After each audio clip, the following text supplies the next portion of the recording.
बहुत सारे बच्चे इस बात से बड़ा परेशान रहते हैं कि यूपीएससी का सिलेबस इतना बड़ा है, हम इतने सारे सोर्सेज हैं, हम क्या क्या पढ़ें, कैसे पढ़ें। और कई बार बहुत कुछ पढ़ने लगते हैं, बहुत कुछ पढ़ने लगते हैं। उन्हें लगता है जो सोर्स हाथ में आ जाए वही पढ़ लेते हैं, जो किताब मिल जाए। जैसे कि अक्सर अक्सर जो सबसे बड़ी प्रॉब्लम होती है, क्लास नोट्स, सिर्फ some printed notes, some booklets provided by the institute, then some standard books. हर सब्जेक्ट की स्टैंडर्ड बुक्स हैं। फिर जब वो ओआरएन या कहीं मार्केट में घूमते हैं, अपनी रीजनल मार्केट्स में या कहीं पर भी घूमते हैं, तो उन्हें कुछ किताबें मिल जाती हैं, कुछ नोट्स मिल जाते हैं XYZ कोचिंग के या कहीं और के। और फिर उन्हें लगने लगता है कि अरे देखो, इसमें तो कितने अच्छे से पॉइंट वाइज बताया गया है, कितनी अच्छी पिक्चर्स बनी हुई हैं, तो खरीदने लगते हैं। बहुत सारे इंटरनेट पे ऐसे पोर्टल्स हैं जहाँ पे नोट्स डाउनलोडेबल है, यानी कि वहां पे जाओ, सारे जगह के, अलग अलग जगह के नोट्स आपको डाउनलोड करने को मिल जाएंगे। प्रॉब्लम क्या है कि अगर आपने सब जगह से चीजें डाउनलोड कर ली तो आप एक ही टॉपिक 4 5 6 या कई बार 7 जगह से पढ़ने की कोशिश कर रहे हो, तो पहली चीज, आपकी पिक्टोग्राफिक मेमोरी नहीं बनती। जो पिक्चर को देख के, एक चीज को बार बार देखने से जो हमारी मेमोरी बनती है वो नहीं बनती। दूसरा, कि जब आप मल्टीपल सोर्सेस पढ़ते हो तो आप रिवीजन कहाँ से करोगे ये डिसाइड नहीं हो पाता। Revision is a very very important key to success. Until and unless you revise something many times, वो चीज को अगर आप MCQ सॉल्व कर रहे हो तब भी अच्छे से नहीं आएगी, अगर आप आंसर लिख रहे हो तब भी आप बहुत अच्छे से नहीं लिख पाओगे, क्योंकि आंसर लिखने के लिए आपको क्लैरिटी चाहिए, बहुत अच्छे से क्लैरिटी चाहिए कि ये मैंने इस तरीके से, पॉइंट्स याद होने चाहिए, डेटा याद होना चाहिए, कमीशंस, कमिटी सब आपको याद होने चाहिए। तो वो जो रिविजन है, दैट इज वेरी इंपॉर्टेंट। बहुत सारे बच्चे रिवीजन को ओवरलुक कर देते हैं, उन्हें लगता है बस पढ़ना इंपॉर्टेंट है, तो बार बार कई चीजों को पढ़ते रहते हैं, लेकिन उसको रिवीजन का प्लान नहीं बनाते हैं।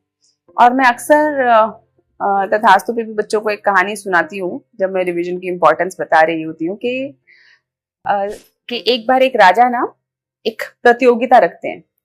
वो प्रतियोगिता क्या थी कि वो कहते हैं कि 3 लोगों को चुना गया है, अंत में 3 लोग हैं जिन्हें उन्हें कुछ प्राइज देना है, उन्हें कुछ रिवॉर्ड देना है। वो तीनों लोगों को कहते हैं कि एक काम करो, भागो, है ना। सुबह वो बोलते हैं भागो, कहते हैं जितना तुम भाग के शाम को सूरज ढलने से पहले तुम वापस आ गए, तो जितनी जमीन तुमने भागी, जितनी तुमने नापी, वो तुम्हारी है। अब ऐसी अपॉर्चुनिटी देख के तीनों ही लोग बड़े खुश हो जाते हैं, बड़े बड़े होते हैं कि हाँ बताओ, जितनी नाप ली, जितना भाग लिया हम, उतना हमारा, हाँ उतना तुम्हारा। तो राजा भी कोई कम तेज थोड़े ना था, राजा भी बहुत चालाक थे। उन्होंने कहा ठीक है, तो उन्होंने रास्ते के अंदर खूब ढोल मजीरे मेले लगा दिए, तीनों को जहां से भागना था। तो उसमें से एक व्यक्ति तो ये नाटक, मूवीज और ये जो सारी चीजें जो रास्ते में चल रही थी ना, मेला लगा हुआ था, लोग बैठे थे, चाट पकौड़ी लगी हुई थी, वो सब उसके ऊपर बिजी हो गया। वो तो भूल गया कि उसे भागना था, उसे जमीन लेनी थी। एक व्यक्ति तो वहां अटक गया। दूसरा व्यक्ति भागा, लेकिन उसके अंदर इतना लालच भर गया कि वो भागता ही चला गया, भागता ही चला गया, भागता ही चला गया, और उसे ये याद ही नहीं रहा कि मुझे लौट कर भी आना। क्योंकि अगर आप लौट के नहीं आए तो कुछ भी 1 इंच भी जमीन नहीं मिलेगी, क्योंकि जितना आपने भाग के वापस आ गए उतनी ही जमीन आपकी है। तीसरा व्यक्ति इस दोनों ही चीजों को समझता था कि आज मेरे फोकस क्या है और मुझे वापस सूरज ढलने से पहले पहुंचना है, तो उसने उसी तरीके से प्लानिंग करी।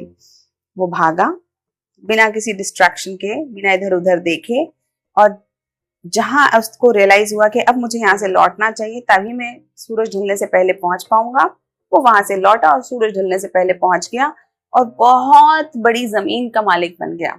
और बाद में राजा ने उसे राजकुमार भी बना दिया। पंचतंत्र की तरीके की कहानी है, छोटे बच्चों को सुनाने की कहानी है, लेकिन इसका मैसेज बहुत बड़ा है।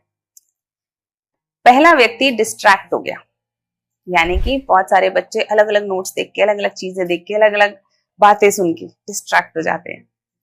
वो समझ ही नहीं पाते कि उन्हें आखिर करना क्या है, कौन से नोट्स पढ़ने हैं, और एक नोट्स पढ़ने हैं उन्हीं को बार बार पढ़ना, नहीं कर पाते। दूसरा व्यक्ति क्योंकि स्ट्रैटेजिकली उसने अपनी तैयारी को प्लान नहीं किया है, तो वो सब पढ़े जा रहा है, लेकिन उसके पास कोई प्लान नहीं है कि वो उसे आखिरी में रिवाइज कैसे करेगा, उसे अपने आंसर्स में, उसे अपने एमसीक्यूज के सॉल्यूशन के लिए यूज कैसे करेगा।